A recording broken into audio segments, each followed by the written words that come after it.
প্রিয় ভিউয়ার্স,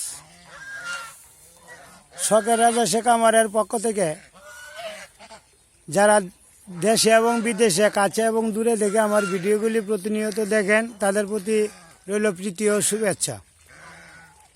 আশা করি সকলেই ভালো আছেন, সুস্থ আছেন। আজকের আলোচ্য বিষয়, রাজহাঁস উমে বা ডিম নিয়ে বসার পর কী খাওয়ালে হাঁসের স্বাস্থ্য ঠিক থাকবে, রোগ প্রতিরোধ ক্ষমতা বৃদ্ধি পাবে এবং হাঁসের স্বাস্থ্য চেহারা নষ্ট হবে না, এই বিষয়টা নিয়ে আজকে আলোচনা করব। আর একটা বিষয় নিয়ে আলোচনা করব, রাজহাঁসের বাচ্চা সেল দেওয়ার বিষয়ে।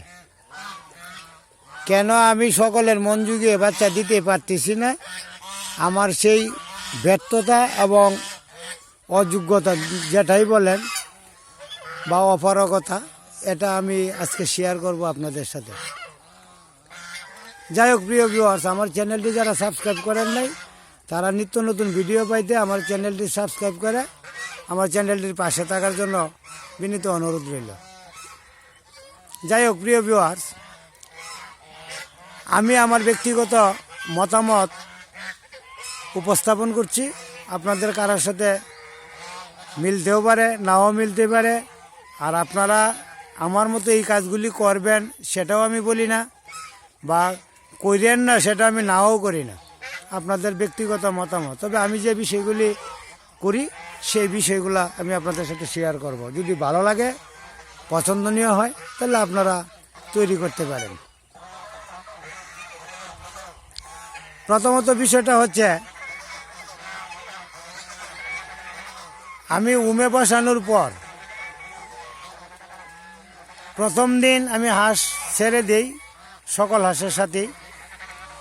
আর দ্বিতীয় দিন থেকে আমার 3টা হাঁস গত মঙ্গলবার পর্যন্ত ডিম পাড়া শেষ। বুধবার দিন আমি উমে বসিয়েছি।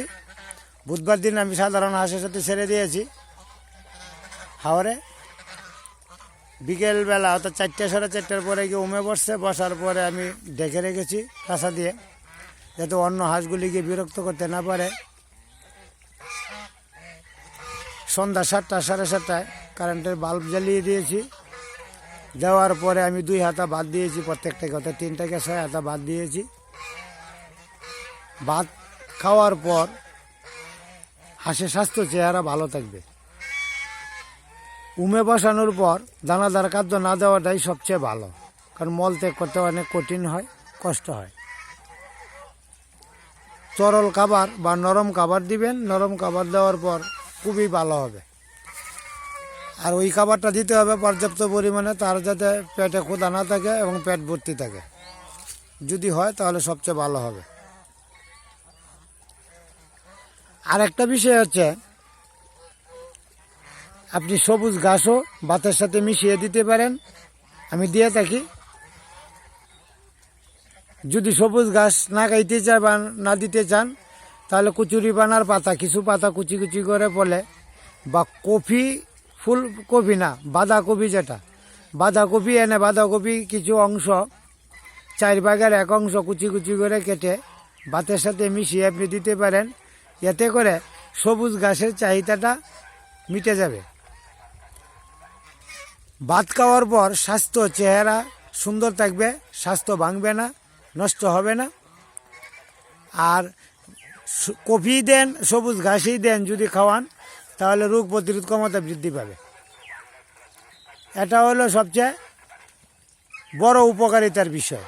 আপনাদের যদি ভালো লাগে বা আমার এই বিষয়টা যদি ভালো লেগে থাকে, তাহলে আপনারা এই ব্যবহারটা করতে পারেন। আর একটা বিষয় হচ্ছে, বাচ্চা আমি কেন দিতে পারতেছি না। গত সোমবার দিন আমি স্কুলে ছিলাম, এর মধ্যেই 3 জন লোক আসলো আমার খামার দেখার জন্য এবং বাচ্চা নেওয়ার জন্য। আমার লোকে ফোন দিল, আমি বললাম যে আমি আসতেছি। আসার পরে একজনে নিল 30টা বাচ্চা, আর একজনে নিল 12টা। 30 আর 12 হইল 42টা। এই 42টা বাচ্চা ছিল, 42টা বাচ্চায় নিয়ে গিয়েছে।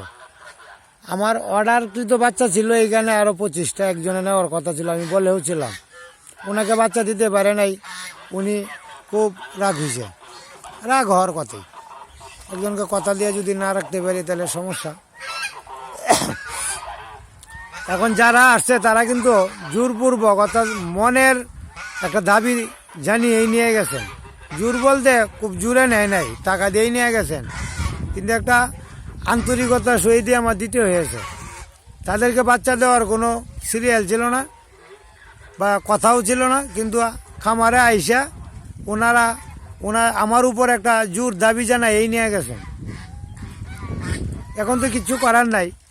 আজকে এক ভাই আমাকে এই মুহূর্তে ফোন দিয়েছেন, দিয়ে খুব কষ্ট পাইছেন মনে, অনেক কথাবার্তায় বললেন কষ্টের কথা। আসলে আমারও খুব কষ্ট লাগলো যে ওনাকে কথা দিয়েও দিতে পারতেছি না, সিরিয়ালে যারা আছে তাদেরকেও দিতে পারতেছি না। যাই হোক, আমার এখান থেকে বাচ্চা যদি নিতে চান আমার লোকেশন অনুযায়ী চলে আসবেন, তবে নক করে চলে আসবেন। আর সিরিয়ালে যদি থাকে তাহলে আমি দিতে পারবো, না হয়তো আর দেওয়া সম্ভব না, পরবর্তী সময়ে দিতে হবে। আর আমার প্রতি কেউ কোনো সময় ভুল বা রাগ করবেন না, কারণ আমি বাচ্চা তো এইগুলি লালন পালন করবো না, আমি বিক্রি করবো না, কারো না কারো কাছে বিক্রি করব। আর আপনারাও কারো না কারো কাছ থেকে বাচ্চা নিতে পারবেন। এটা এমন না যে এটা আমার কাছেই শুধু আছে আর দেশে আর অন্য কারো কাছে নাই, সবার কাছেই আছে, পাবেন।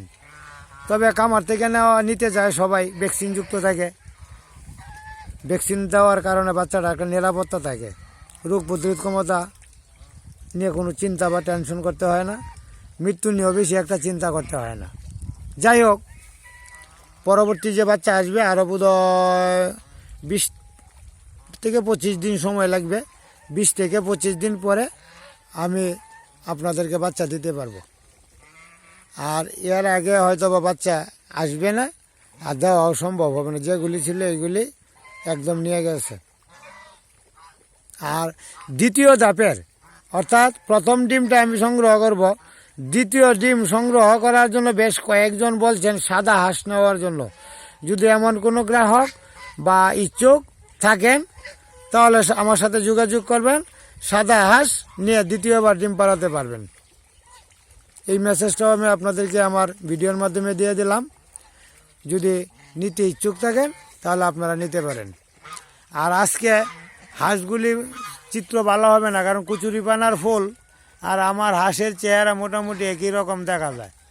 সুতরাং এই যে ভিডিওটা করলাম, এই যে দেখা যাইতেছে, এরপরেও করার কিছু নাই। যারা সাদা হাঁস নিতে ইচ্ছুক বলছিলেন নক করবেন। তবে আমি 40টার মতো সাদা হাঁস বিক্রি করতে পারবো, 40টা সাদা হাঁস বিক্রি করব।